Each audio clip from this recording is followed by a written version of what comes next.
찰싹! 소미의 손이 제 뺨을 때렸어요. 며느리한테 맞았다. 제 며느리가 저를 때렸다. 그런데 제가 그때는 몰랐어요. 응급실 복도에 설치된 CCTV가 그 장면을 다 찍고 있었다는 거요. 그리고 더 중요한 사실, 우리 가족 전체가 저한테 숨기고 있던 큰 비밀이 있었다는 것도요. 시청하시기 전에 구독과 좋아요는 영상 제작에 많은 도움이 됩니다. 감사합니다. 제 이름은 신정자, 올해 68입니다. 시장 골목에서 40년 넘게 재봉틀을 돌리며 살았어요. 손님들 옷 수선하고, 치마 기장 줄이고, 지퍼 달고, 그렇게 번 돈으로 아들 하나 대학까지 보냈습니다. 그날은 평소와 다를 게 없었어요. 아침 일찍 일어나 시장 일을 마치고 집에 돌아왔는데 갑자기 숨이 가빠지기 시작했어요. 가슴이 답답하고 숨을 쉬려고 해도 공기가 제대로 들어오지 않았죠. 혼자 집에 있으니 무서워서 급하게 옷을 입고 동네 종합병원 응급실로 향했습니다. 응급실 문을 밀고 들어서는데 놀랍게도 며느리가 거기 있었어요. 하얀 진료복을 입은 한소미. 제 며느리였습니다. 소미는 내과를 전공했고 지금은 이 병원 응급의학과에서 일하고 있었죠. 아들 재민이가 결혼할 때 정말 자랑스러웠어요. 우리 아들이 의사 선생님을 아내로 맞이하다니. 그런데 소미와 눈이 마주치는 순간 뭔가 이상했어요. 반가워하기는커녕 소미의 얼굴이 굳어졌거든요. 어머니, 여기까지 오시면 곤란해요. 소미가 낮은 목소리로 말했어요. 주변 사람들 눈치를 보면서요. 환자 앞에서 가족관계 말하지 말라니까요. 저는 그 말이 무슨 뜻인지 이해가 안 됐어요. 지금 제가 환자잖아요. 숨이 안 쉬어져서 이렇게 급하게 온 건데 왜 며느리가 저를 못 보는 척하는 거죠? 소미야. 숨이. 저는 가슴을 쥐고 손을 뻗었어요. 그때 소미가 급하게 제 팔을 잡더니 옆에 있는 작은 처치실로 저를 밀어 넣었습니다. 다른 의사들과 환자들 눈에 띄지 않는 곳으로요. 문을 닫자마자 소미가 더 낮은 목소리로 말했어요. 제발 체면 좀 지키세요. 여긴 제 직장이에요. 체면? 지금 제가 숨이 안 쉬어지는데 체면이 뭐가 중요한가요? 저는 어이가 없어서 소미를 그냥 바라봤어요. 그런데 다음 순간 믿을 수 없는 일이 일어났습니다. 찰싹! 소미의 손이 제 뺨을 때렸어요. 장갑을 낀 차가운 손이 제 얼굴을 스쳤고 그 순간 제 머릿속이 하얘졌습니다. 귀에서 윙하는 소리가 났고 눈앞이 흐려졌어요. 며느리한테 맞았다. 제 며느리가 저를 때렸다. 저는 그 자리에 얼어붙었어요. 손은 떨리고 눈에서는 눈물이 나왔지만 소리는 나오지 않았습니다. 소미는 제 상태를 확인하는 척하며 혈압을 재고 산소 포화도를 측정했어요. 마치 아무 일도 없었던 것처럼요. 호흡 곤란 증상 있으시죠? 약 처방해 드릴게요. 집에 가셔서 푹 쉬세요. 소미의 목소리는 차갑고 기계적이었어요. 의사와 환자. 우리는 그 관계였을 뿐 가족이 아니었던 거죠. 저는 처방전을 받아들고 응급실을 나왔어요. 뺨이 화끈거렸고 마음은 더 아팠습니다. 집까지 가는 버스 안에서도 계속 생각했어요. 왜 소미가 저렇게 변했을까? 결혼 전에는 그렇게 착하고 공손하던 아이였는데. 그런데 제가 그때는 몰랐어요. 응급실 복도에 설치된 CCTV가 그 장면을 다 찍고 있었다는 거요. 보호자 대기석을 비추는 카메라가 처치실 문틈으로 보이는 장면까지 담고 있었습니다. 그리고 더 중요한 사실, 소미가 아니 우리 가족 전체가 저한테 숨기고 있던 큰 비밀이 있었다는 것도요. 집에 도착했을 때는 이미 밤이었어요. 문을 열려고 하는데 도어락 비밀번호가 안 맞았어요. 분명히 제가 아는 번호를 눌렀는데 빨간불이 들어왔죠. 이상하다 싶어서 휴대폰을 꺼냈는데 소미한테 문자가 와 있었어요. 도어락 비밀번호 바꿨어요. 내일 환자 보호자들이 집에 오니까 정리 좀 해주세요. 환자 보호자가 우리 집에 왜 와? 저는 이해가 안 됐어요. 그런데 그 순간 뭔가 깨달았습니다. 아, 소미가 병원 사람들한테 이 집이 자기 집이라고 한 거구나. 저는 이 집에 없는 사람이거나 아니면 소미를 도와주는 가정부 정도로 소개한 게 아닐까? 손이 떨려서 아들 재민한테 전화를 걸었어요. 재민아, 엄마야. 집 비밀번호가 왜 바뀐 거니? 아, 엄마. 그게 소미가 병원 동료들 초대한다고 해서 잠깐만 다른 데 계시면 안 돼요? 다른 데라니. 이 집이 제 집인데요. 그때 저는 문득 궁금해졌어요. 재민이는 소미한테 이 집이 누구 집이라고 말했을까? 재민아, 너 소미한테 이 집 누구 거라고 했니? 전화기 너머로 긴 침묵이 흘렀어요. 그리고 재민이가 작은 목소리로 말했습니다. 엄마, 그게 소미가 집 문제로 스트레스 받을까봐. 그 순간 저는 모든 걸 이해했어요. 재민이가 소미한테 거짓말을 한 거였어요. 이 집이 자기네 집이라고 아니면 자기가 마련한 집이라고. 근데 이 집은 제가 40년 넘게 재봉틀 돌리고 새벽 4시에 일어나 공장 야간 일하고 주말에는 식당 설거지하면서 모은 돈으로 산 집이에요. 등기부등본에는 제 이름 신정자가 적혀 있습니다. 저는 그날 밤 잠을 못 잤어요. 뺨은 아직도 욱신거렸고 마음은 더 아팠습니다. 며느리한테 맞았고 제 집에서 쫓겨났고 아들은 거짓말을 했어요. 그리고 그날 밤 저는 결심했습니다. 뭔가를 해야겠다고요. 다음 날 아침 저는 가방에 통장과 등기부등본을 넣었어요. 그리고 오래전부터 알고 지내던 부동산 아저씨한테 전화를 걸었습니다. 사장님, 저 신정자인데요. 우리 집 좀 팔아야겠어요. 제 인생에서 가장 큰 결정이 시작되는 순간이었습니다. 부동산 중개소 문을 밀고 들어섰을 때 사장님이 깜짝 놀라셨어요. 어머니, 무슨 일이세요? 얼굴이 왜 그래요? 거울을 안 봤는데 아마 뺨에 멍이 들었나 봐요. 저는 가방에서 등기부등본을 꺼내 책상 위에 올려놨습니다. 사장님, 이 집 팔 수 있어요? 사장님이 서류를 펼쳐보시더니 고개를 끄덕였어요. 성산동 구축 아파트. 역 가깝고 좋은 위치인데요. 요즘 이 동네 집값 많이 올랐어요. 근데 어머니, 갑자기 왜 파세요? 아드님네 거기 사시잖아요. 저는 잠깐 말을 멈췄어요. 뭐라고 설명해야 할까요? 며느리한테 맞았다고? 제 집에서 쫓겨났다고? 그냥 정리할 게 생겼어요. 사장님은 더 묻지 않으셨어요.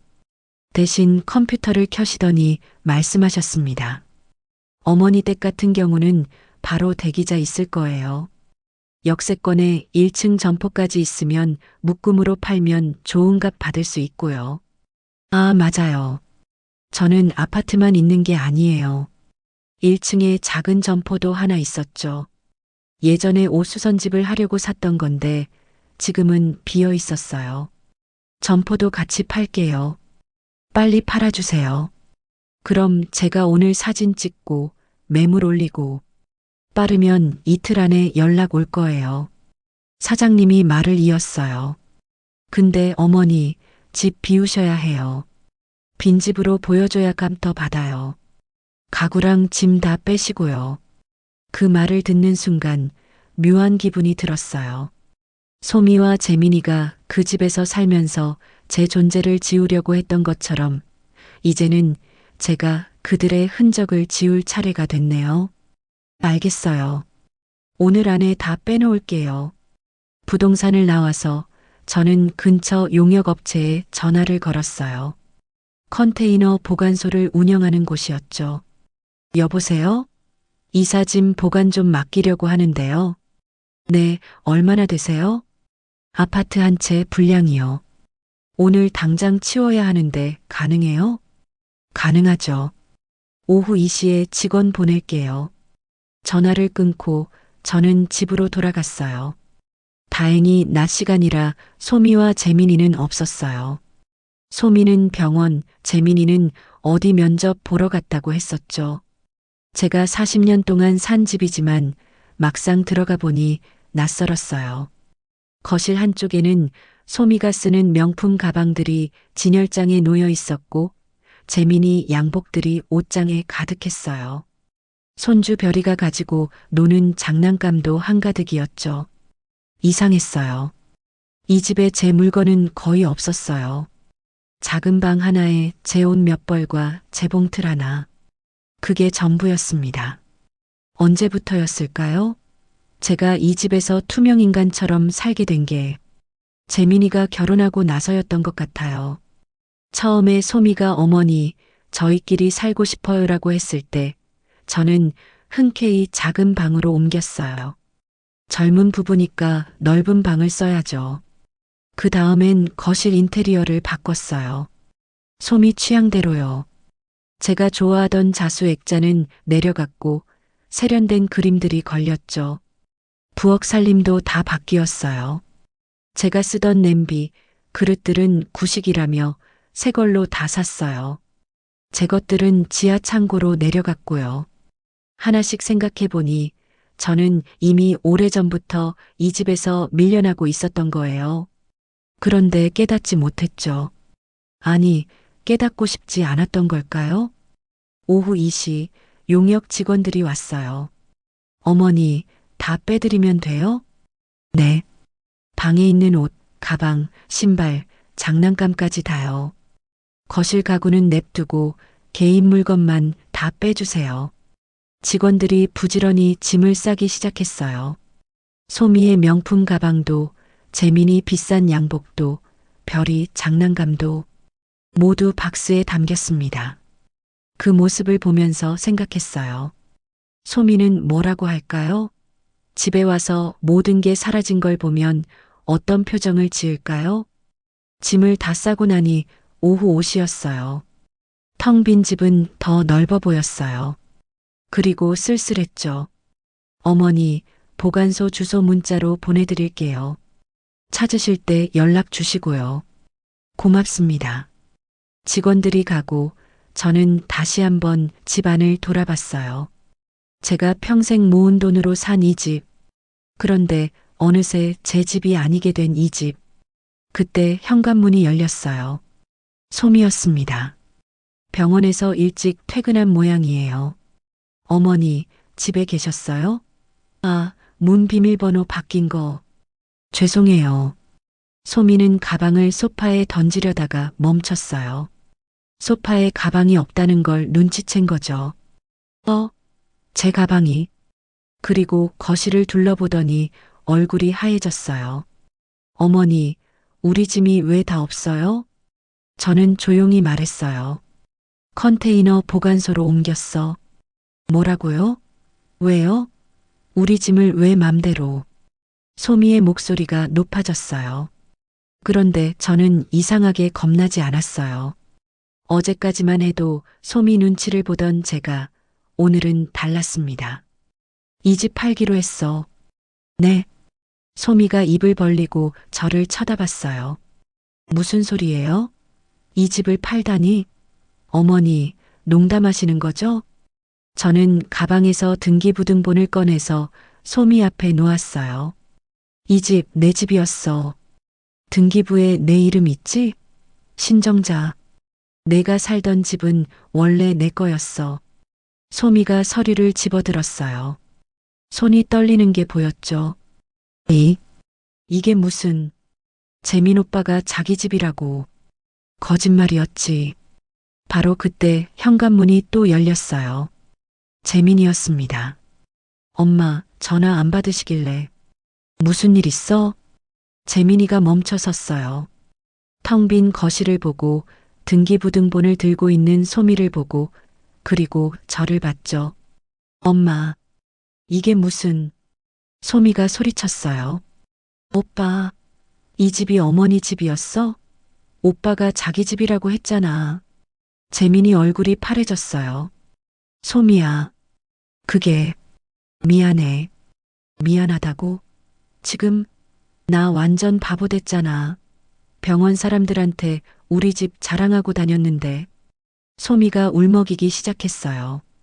그런데 그 눈물이 슬픔의 눈물인지 분노의 눈물인지 창피함의 눈물인지 저는 알 수 없었어요. 두 분 다 들어봐. 제가 말하자 둘 다 저를 쳐다봤어요. 이 집 이미 매물로 나갔어. 빠르면 이틀 안에 계약 들어올 거야. 계약금 받으면 한 달 안에 나가야 해. 어머니, 재민이가 제 손을 잡았어요. 엄마, 왜 이러세요? 갑자기 왜 이렇게 변하신 거예요? 저는 재민이 손을 천천히 뿌리쳤어요. 변한 게 아니야. 깨어난 거지. 그리고 소미를 똑바로 쳐다봤어요. 너 어제 응급실에서 날 때렸지?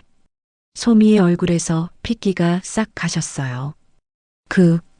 그건 어머니가 오해를... 오해가 아니야. 내 손이 내 뺨을 때렸어. 지금도 욱신거려. 재민이가 소미를 돌아봤어요. 소미야. 설마 진짜? 소미가 입술을 깨물었어요. 부인할 수도 없고 인정할 수도 없는 표정이었죠. 저는 조용히 말을 이었어요. 짐은 컨테이너 보관소에 있어. 주소는 나중에 알려줄게. 그리고 앞으로 한 달 동안 이 집에서 같이 살 생각 없으니까 알아서 다른 데 구해. 어머니, 제발. 제발은 내가 할 말이었어. 저는 가방을 들고 현관으로 걸어갔어요. 뒤에서 재민이가 부르는 소리가 들렸지만 돌아보지 않았습니다. 밖으로 나오니 저녁 공기가 차가웠어요. 그런데 이상하게 속은 시원했습니다. 제 인생에서 처음으로 저는 제 편을 들었어요. 그리고 그게 잘못된 선택이 아니라는 걸 곧 알게 될 거였습니다. 집을 나온 저는 동네 찜질방으로 갔어요. 하루 10,000원이면 잘 수 있는 곳이었죠. 옷 갈아입고 누웠는데 잠이 안 왔어요. 핸드폰만 계속 쳐다봤습니다. 재민이한테서 문자가 계속 왔어요. 엄마, 미안해요. 엄마, 집 팔지 마요. 엄마, 다시 얘기해요. 하나하나 읽었지만 답장은 안 했어요. 뭐라고 답해야 할지 몰랐거든요. 그런데 새벽 2시쯤 모르는 번호로 전화가 왔어요. 여보세요? 신정자 어머니시죠? 저는 성산종합병원 환자안전팀 김과장이라고 합니다. 환자안전팀? 갑자기 왜 병원에서 전화가 왔을까요? 네. 무슨 일이세요? 어머니, 혹시 지난 화요일 오후 3시경 저희 병원 응급실에 오신 적 있으시죠? 심장이 쿵 떨어지는 것 같았어요. 네, 있어요. 그때 한소미 선생님이 진료하셨는데 혹시 그때 특별히 불편하셨던 일이 있으셨나요? 저는 잠깐 망설였어요. 이걸 말해야 하나? 소미가 며느리인데. 왜? 그걸 물어보세요? 김 과장님이 조심스럽게 말했어요. 사실은요, 환자 보호자분 중 한 분이 응급실 분위기가 이상하다고 민원을 넣으셔서요. 그래서 CCTV를 확인했는데, CCTV. 그 단어를 듣는 순간 머리가 하얘졌어요. 어머니, 화요일 오후 3시 12분경 영상을 확인했습니다. 한소미 선생님이 처치실에서 환자분을 때리는 장면이 포착됐습니다. 어머니, 혹시 그 환자가 어머니신가요? 저는 한참을 말을 못했어요. 그 장면이 CCTV에 찍혔다니. 소미가 저를 때린 그 순간이. 어머니? 네, 맞아요. 제가 그 환자였어요. 전화기 너머로 한숨 소리가 들렸어요. 어머니, 죄송합니다. 이건 명백한 환자 폭행 사건입니다. 병원 측에서 공식적으로 조사를 진행해야 할 것 같습니다. 어머니께서 진술서를 써주셔야 하고요. 저는 어머니, 한소미 선생님과 어떤 관계이신지 여쭤봐도 될까요? 또 망설여졌어요. 며느리라고 말하면 어떻게 되는 걸까요?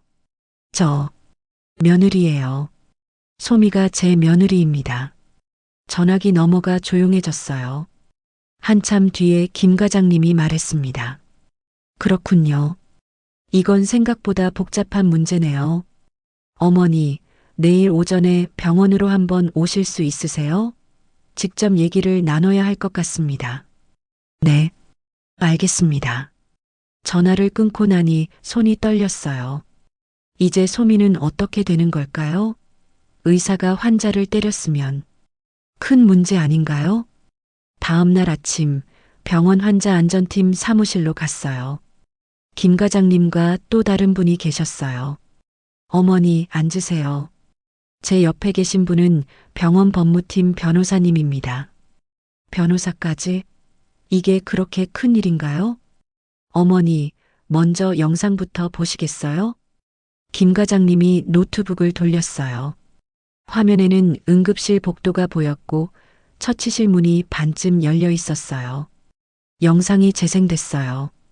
제가 소미에게 손을 뻗는 모습, 소미가 저를 처치실로 밀어넣는 모습, 그리고 문틈으로 보이는 소미의 손이 제 뺨을 때리는 그 순간. 화면으로 보니까 더 충격적이었어요. 제 몸이 휘청거리고 벽에 기대는 모습까지 다 찍혔더라고요. 어머니, 괜찮으세요? 저는 고개를 끄덕였어요. 눈물이 났지만 참았습니다.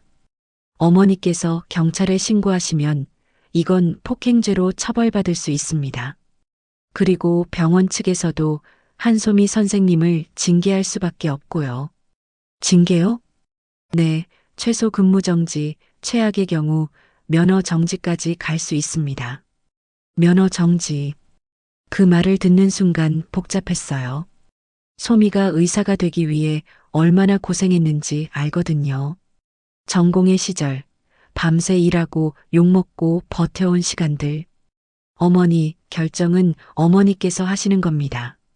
신고하실 건지 아니면 병원 내부 처리로 끝낼 건지. 저는 한참을 생각했어요. 그런데 그때 제 핸드폰이 울렸어요. 모르는 번호였습니다. 잠깐만요. 전화를 받았어요. 여보세요? 어머니, 저 재민 친구 엄마예요.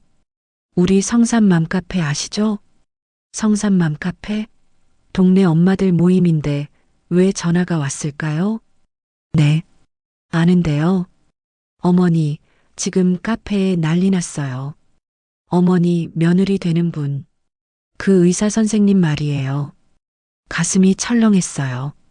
무슨 일인데요? 응급실 CCTV 영상이 카페에 올라왔어요. 의사가 환자 때리는 영상이요. 근데 그 환자가 어머니시라는 댓글도 달렸고 핸드폰을 놓칠 뻔했어요. 누가 올렸어요? 그게 익명이라서 모르겠는데 지금 조회수가 1000명 넘었어요. 다들 난리예요. 전화를 끊고 김 과장님을 봤어요. CCTV 영상이 밖으로 유출됐대요. 동네 맘카페에. 김 과장님과 변호사님 얼굴이 굳어졌어요. 뭐라고요? 그건 불법인데. 누가 유출했을까요? 저도 몰라요. 그런데 한 가지는 확실했어요. 이제 온 동네가 다 알게 됐다는 것. 소미가 시어머니를 때렸다는 것. 제 핸드폰이 또 울렸어요. 이번엔 재민이었습니다. 엄마, 큰일 났어요. 소미가 지금. 알아. 나도 방금 들었어. 엄마 어떡해요? 소미가 병원에서 연락 받았대요. 당장 출근하지 말라고. 조사 들어간대요. 재민이 목소리가 떨리고 있었어요. 엄마가 병원한테 아무것도 아니라고 해줘요. 제발. 소미가 지금 울고 있어요. 저는 한참을 말을 못했어요. 소미가 온다고요? 그 차갑던 소미가? 재민아. 네, 엄마. 소미가 올 땐 너는 뭐 했니? 네. 내가 응급실에서 숨도 못 쉬고 있을 때 너는 뭐 했어? 소미가 날 때렸을 때 너는 뭐 했어? 재민이 아무 말도 못 했어요. 엄마, 그건 너희들이 나한테 한 일 생각해봐. 내 집을 너희 집이라고 거짓말하고 날 집에서 몰아내고 응급실에서 날 때리고 근데 이제 와서 울면 내가 용서해 줄 것 같아? 엄마, 재민아, 나도 사람이야. 너희 엄마지만 나도 아프고 화나고 서러운 사람이라고. 전화를 끊어버렸어요. 손이 너무 떨려서 핸드폰을 책상에 내려놨습니다. 김 과장님이 조용히 물어봤어요. 어머니, 어떻게 하실 건가요? 저는 깊게 숨을 쉬었어요. 그리고 말했습니다. 진실대로 말할래요. 있는 그대로요. 소미가 날 때렸고 그게 잘못됐다는 것. 그리고 이 일은 마땅히 처벌받아야 한다는 것. 정말로 그러시겠어요?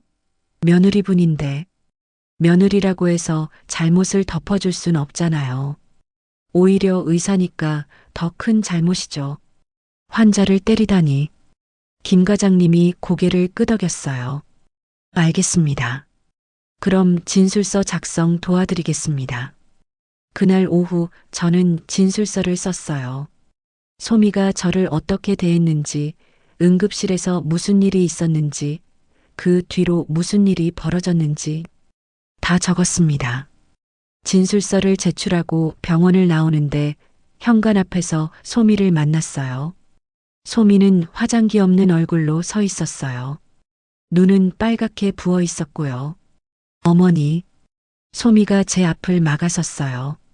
어머니, 제발 한 번만 용서해 주세요. 제가 미쳤었어요. 정말 죄송해요. 비켜. 어머니, 제발요. 저 지금 병원에서 잘릴 것 같아요. 면허까지 문제될 수 있대요. 제발. 소미가 제 옷을 붙잡았어요.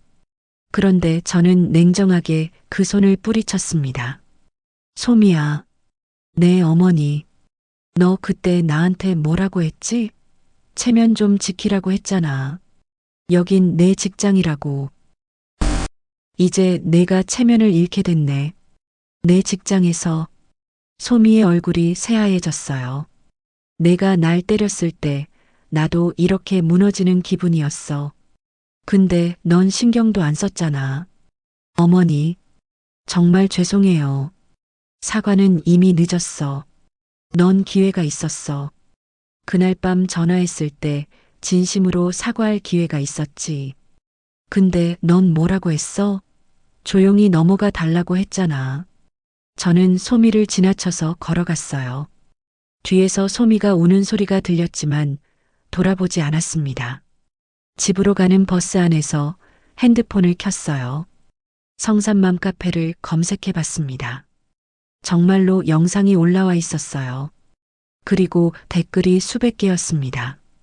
의사가 환자를 때리다니. 저게 시어머니래요. 진짜 충격. 병원에서 저런 일이 일어나다니. 한소미 의사 아는 분 있어요? 성산종합병원 응급의학과. 이제 되돌릴 수 없었어요. 소미의 인생도 우리 가족도. 그런데 이상하게 후회는 안 됐어요. 오히려 속이 시원했습니다. 드디어 진실이 세상에 나왔으니까요. 그리고 저는 더 이상 참지 않기로 했으니까요. 일주일이 지났어요. 그 사이에 많은 일이 있었습니다. 먼저 부동산에서 연락이 왔어요. 어머니, 계약자 나왔어요. 아파트랑 점포 묶음으로 사겠대요. 현금 보유자라 빠르게 진행 가능하고요. 그럼 언제 계약해요? 내일 오전 10시에 사무실로 오시면 됩니다. 다음 날 계약서에 도장을 찍었어요. 계약금 5천만 원이 제 통장으로 들어왔습니다. 잔금은 3주 후에 받기로 했고요. 40년 동안 모아서 산 집이 이렇게 간단하게 팔리는구나 싶었어요. 씁쓸하기도 했지만 동시에 홀가분했습니다. 어머니, 새로 구하실 집은 알아보셨어요? 네, 작은 원룸 하나 전세로 알아봤어요. 원룸이요? 어머니 혼자 사시기엔 그것도 괜찮겠네요. 혼자? 네, 이제 저는 혼자 살게 됐어요. 68배 다시 혼자가 됐습니다. 그 사이 병원에서도 소식이 왔어요. 김 과장님이 전화를 주셨어요. 어머니, 한소미 선생님 징계 결과 나왔습니다. 어떻게 됐어요? 6개월 근무정지입니다. 그리고 환자 안전교육 이수 명령이 떨어졌고요. 병원 측에서는 형사고소는 하지 않기로 했습니다. 어머니께서 원하지 않으신다고 하셔서요. 저는 형사고소까지는 원하지 않았어요. 며느리니까가 아니라 그 정도까지 가면 정말 돌이킬 수 없을 것 같아서요. 그리고 어머니 맘카페 영상 유출 건은 내부 조사 중입니다. 누가 유출했는지 곧 밝혀질 거예요. 네, 알겠습니다. 전화를 끊고 나니 복잡했어요. 소미가 6개월 동안 일을 못하게 됐다는 게 안쓰럽기도 했지만 동시에 당연한 처벌이라는 생각도 들었어요. 재민이한테서는 계속 문자가 왔어요. 엄마, 소미가 심리치료 받기로 했어요. 엄마, 우리 다시 시작할 수 있을까요? 엄마, 미안해요. 저는 답장을 안 했어요. 아직 뭐라고 말해야 할지 몰랐거든요. 그러던 어느 날 재민이가 직접 찾아왔어요. 제가 임시로 묵고 있는 고시원으로요. 엄마, 문을 열었더니 재민이가 서 있었어요. 얼굴이 많이 상해 있었어요. 수염도 안 깎고 눈은 퀭하고. 들어와. 좁은 고시원 방이었지만 재민이는 들어와서 바닥에 앉았어요. 엄마, 여기서 지내세요? 응. 새집 구할 때까지. 재민이가 방 안을 둘러봤어요. 낡은 책상 하나, 작은 냉장고 하나, 침대 하나. 그게 전부였습니다. 엄마, 미안해요. 뭐가? 다 미안해요. 엄마한테 거짓말한 것도, 소미 눈치만 본 것도, 엄마가 힘들어하는데 모른 척한 것도. 재민이 목소리가 떨렸어요. 엄마, 사실 저도 알고 있었어요. 소미가 엄마를 어떻게 대하는지, 엄마가 집에서 점점 작아지는 거 알고 있었어? 네. 근데 저는 겁쟁이였어요. 소미한테 뭐라고 하면 싸울까봐, 소미가 저한테 실망할까봐. 그래서 못 본 척했어요. 재민이가 고개를 숙였어요. 엄마, 저 진짜 최악의 아들이에요. 엄마가 평생 고생해서 집 사주고, 대학 보내주고, 다 해주셨는데, 저는 엄마를 지키지 못했어요. 저는 아무 말도 하지 않았어요. 재민이 말을 들으며 가만히 앉아 있었죠. 소미는 지금 많이 후회하고 있어요. 상담도 받고 약도 먹고 있어요. 그날 왜 그랬는지 자기도 모르겠대요. 재민아. 네, 엄마. 너 소미 변호하려고 온 거야? 재민이가 깜짝 놀라며 고개를 저었어요. 아니에요. 그게 아니라. 엄마, 저는 그냥 엄마한테 진심으로 사과하고 싶어서 왔어요. 그래. 네. 그리고 엄마 혼자 이런 데서 사시는 게 너무 가슴 아파서요. 저는 창밖을 봤어요. 좁은 창으로 보이는 하늘이 파랗더라고요. 재민아, 엄마는 괜찮아. 네. 여기 좁아도 이게 엄마가 선택한 거야. 누군가 눈치 보지 않고 내 돈으로 내가 산 공간에서 사는 거. 그게 좋아. 재민이가 눈물을 글썽였어요. 엄마, 너한테 화난 건 맞아. 아직도 서운하고. 근데 너를 미워하진 않아. 엄마, 정말이요? 응. 넌 내 아들이니까. 다만, 이제는 내가 어른으로 살았으면 좋겠어. 엄마 뒤에 숨지 말고, 내 아내 눈치만 보지 말고. 재민이가 고개를 끄덕였어요. 네, 엄마. 그렇게 할게요. 그리고 별이는 잘 지내? 손주 별이 얘기를 꺼내자 재민이 얼굴이 조금 밝아졌어요. 별이가 할머니 보고 싶대요. 맨날 물어봐요. 할머니 어디 갔냐고. 별이한테는 할머니가 잠깐 여행 갔다고 해. 엄마, 별이 만나주실 거예요? 응. 별이는 아무 잘못 없잖아. 다음 주말에 공원에서 보자고 해. 재민이가 환하게 웃었어요. 오랜만에 보는 아들의 웃는 얼굴이었습니다. 엄마, 감사해요. 재민이가 가고 나서 저는 한참을 창밖을 봤어요. 그리고 생각했죠. 저도 이제 뭔가 시작해야겠다고. 다음 날 저는 동사무소로 갔어요. 그리고 재단 설립에 대해 물어봤습니다.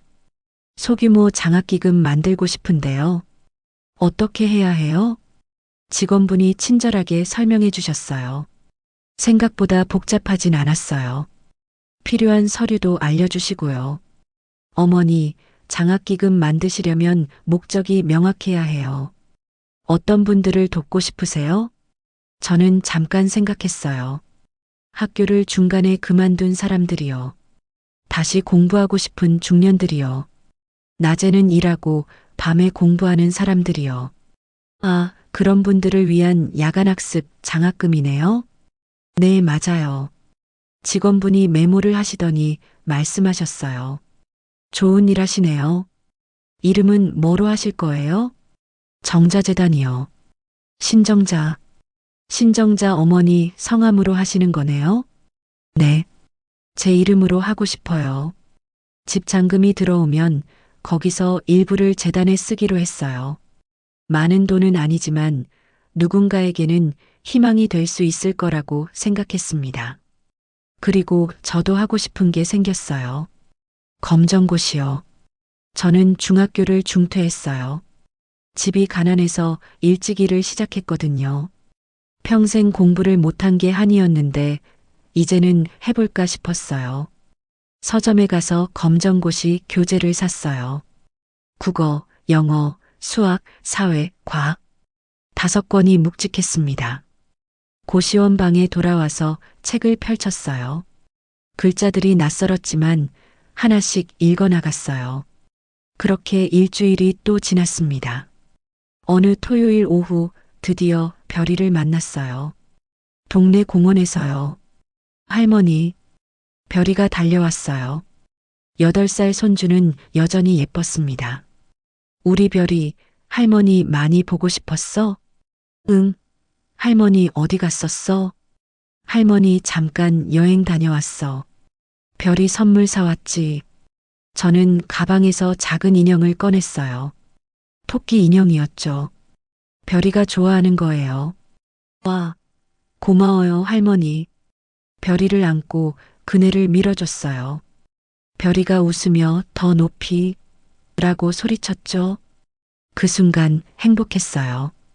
복잡한 일들이 다 있었지만 이 순간만큼은 그냥 할머니였으니까요. 재민이가 멀찍이 서서 저희를 지켜봤어요.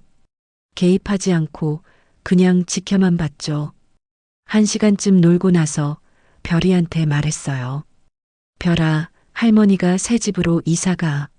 좀 작은 집인데 별이 놀러 올 수 있어. 정말? 할머니 집 놀러 갈래? 그래, 이사 끝나면 초대할게. 할머니가 맛있는 것도 만들어줄게. 별이를 재민이한테 보내고 혼자 공원을 걸었어요. 벤치에 앉아서 하늘을 봤습니다. 가을 하늘이 높고 맑았어요. 핸드폰이 울렸어요. 부동산 사장님이었습니다. 어머니, 잔금 들어왔어요. 오늘 오후에 통장 확인해 보세요. 네, 고맙습니다. 드디어 끝났구나. 40년 짐을 내려놓았구나. 슬프기도 했지만 동시에 기대됐어요. 이제 뭘 할 수 있을까? 어떻게 살아갈까? 그날 저녁 새로 구한 원룸으로 이사를 했어요. 해가 잘 드는 조그만 방이었습니다. 짐은 많지 않았어요. 옷 몇 벌, 재봉틀 하나, 그리고 검정고시 책들. 창가에 재봉틀을 놓고 책상에는 교재를 펼쳐놨어요. 저녁을 먹고 앉아서 국어 교과서를 읽었어요. 소나기라는 소설이었죠. 읽으면서 눈물이 났어요. 글자를 읽을 수 있다는 게, 공부를 할 수 있다는 게 감사했어요. 그날 밤 일기를 쓰기 시작했어요. 오늘부터 신정자의 새로운 인생이 시작됐다. 68, 늦지 않았다. 창밖으로 달이 떠올랐어요. 고요하고 평화로운 밤이었습니다. 3개월이 지났어요. 계절이 바뀌어서 이제 겨울이 왔습니다. 원룸 창밖으로 눈이 내리고 있었어요. 저는 아침마다 일어나서 재봉틀을 돌렸어요. 동네 사람들 옷수선을 받아서 하는 일이었죠. 돈은 많이 벌리진 않았지만 생활하는 데는 충분했어요. 그리고 저녁에는 공부를 했어요. 검정고시 준비요. 처음엔 어려웠어요. 영어 알파벳도 헷갈리고 수학 공식은 외워지지 않고, 근데 포기하지 않았어요. 매일 조금씩 천천히 나아갔습니다. 동네 도서관에 가면 저 같은 어른들이 더 있었어요. 50대, 60대, 심지어 70대 어르신도 계셨죠. 다들 늦은 나이에 다시 공부를 시작한 분들이었어요. 정자 씨, 오늘도 오셨네요? 도서관 사서 선생님이 반갑게 인사해 주셨어요. 네, 오늘은 사회 공부하러 왔어요. 대단하세요. 매일 빠짐없이 오시니까. 늦게 시작한 거라 더 열심히 해야죠. 자리에 앉아서 책을 펼쳤어요. 오늘은 한국사를 공부하는 날이었습니다. 그렇게 공부하고 있는데 누군가 제 옆에 앉았어요. 고개를 들어보니 소미였습니다. 어머니, 소미를 본 지 석 달 만이었어요. 얼굴이 많이 달라져 있었어요. 화장기 없는 맨얼굴이었고 머리는 짧게 잘랐고 눈빛이 예전과 달랐어요. 여기서 뭐해? 어머니 찾아왔어요. 집에 안 계셔서 재민 오빠한테 물어봤더니 여기 자주 오신다고. 소미가 가방에서 편지 봉투를 꺼냈어요. 이거 드리려고요. 뭔데? 편지요. 제가 쓴 거예요. 저는 편지를 받지 않았어요. 그냥 소미를 쳐다봤죠.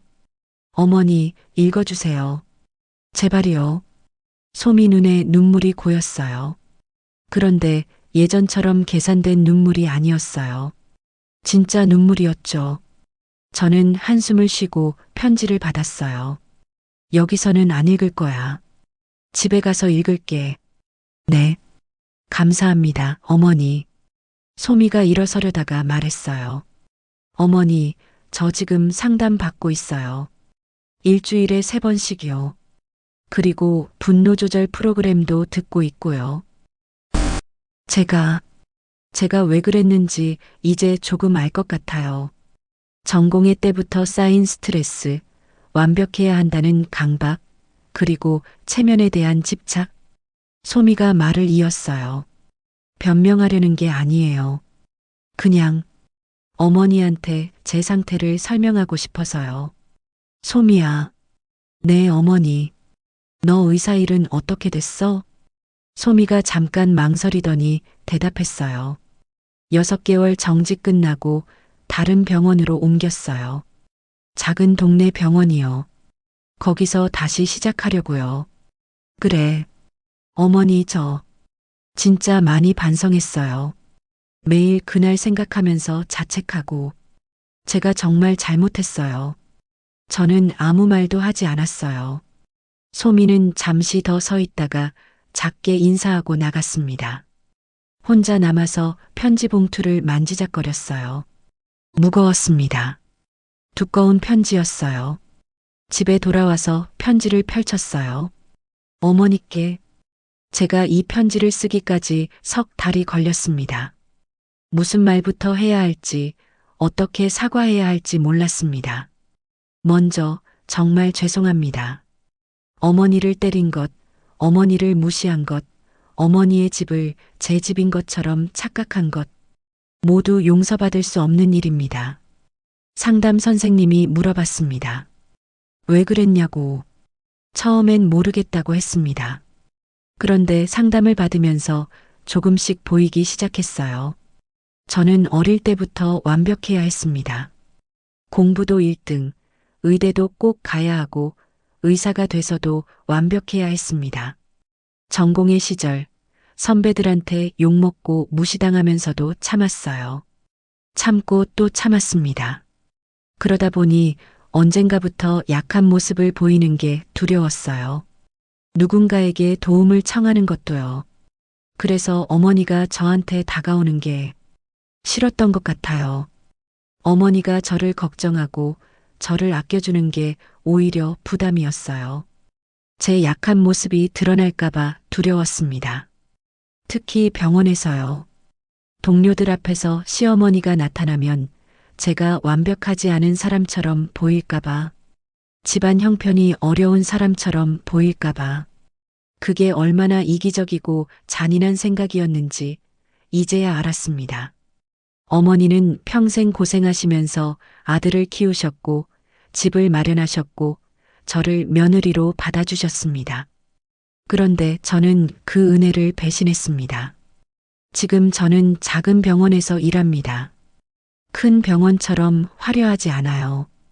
환자들은 대부분 동네 어르신들이에요. 그런데 여기서 배웁니다. 어르신들이 얼마나 강한지, 평생 힘들게 사셨어도 웃으시는 모습에서 제가 얼마나 약한 사람이었는지 느낍니다. 어머니, 용서를 바라는 게 아닙니다. 그냥 제 마음을 전하고 싶었어요.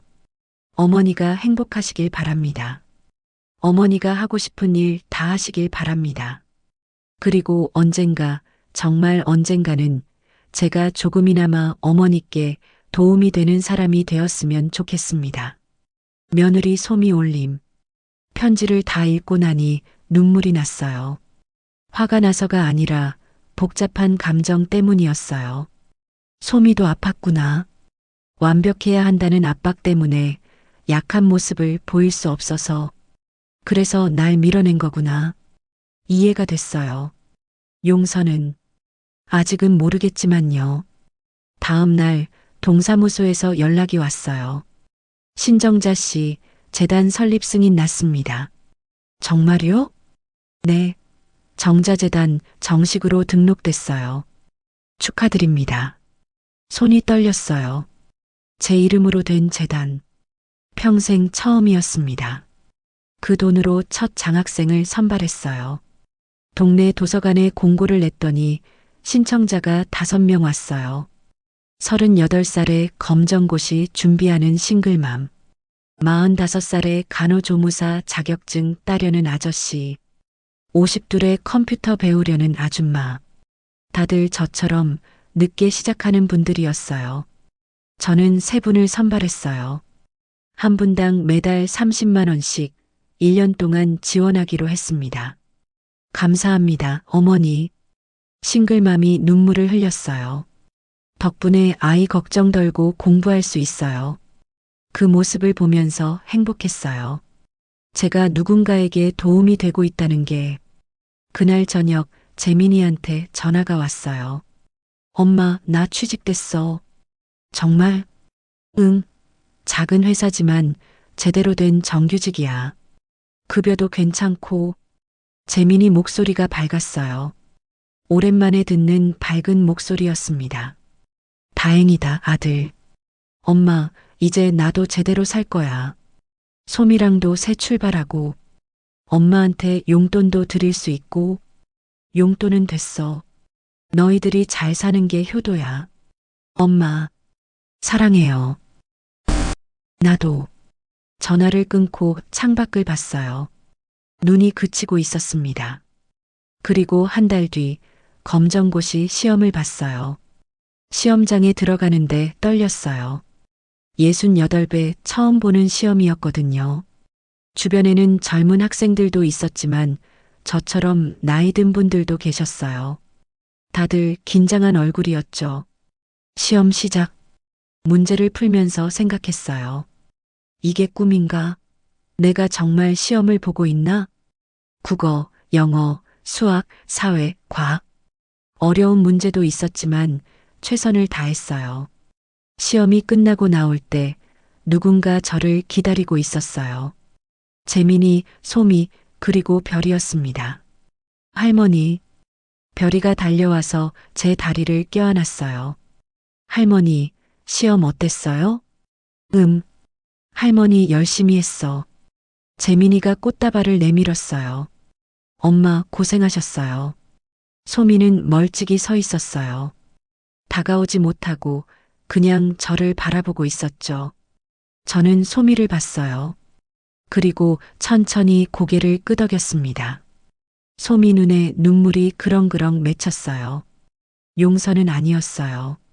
하지만 인정이었죠. 소미도 변하려고 노력하고 있다는 걸. 할머니, 우리 밥 먹으러 가요.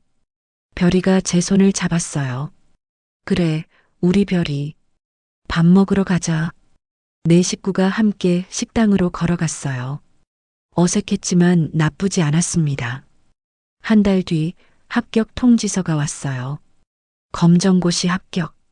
종이를 들고 한참을 울었어요. 기쁨의 눈물이었습니다. 평생 한이었던 중학교 졸업장. 68배 드디어 받았어요. 저는 졸업장을 액자에 넣어서 벽에 걸었어요. 그리고 그 옆에 재단 설립 증서도 함께 걸었습니다. 신정자. 제 이름이 두 곳에 또렷하게 적혀 있었어요. 어느 봄날 원룸 창가에 앉아서 재봉틀을 돌리고 있었어요. 햇살이 따뜻하게 들어왔고 창밖에서는 새소리가 들렸어요.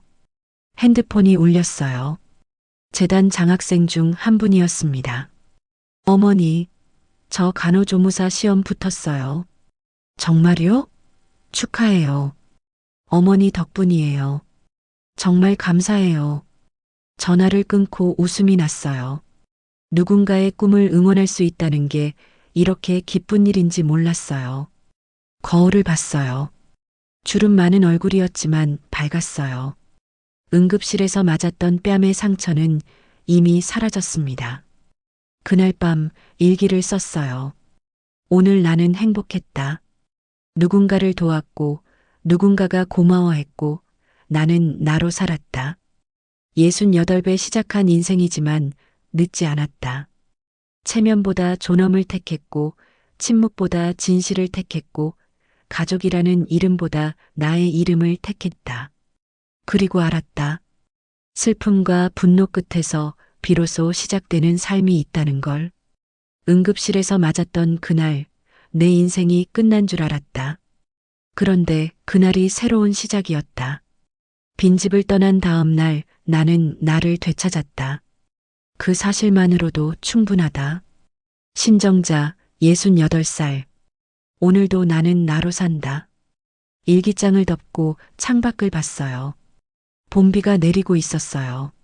새로운 계절이 시작되고 있었습니다. 그리고 나도 매일 새롭게 시작하고 있었습니다.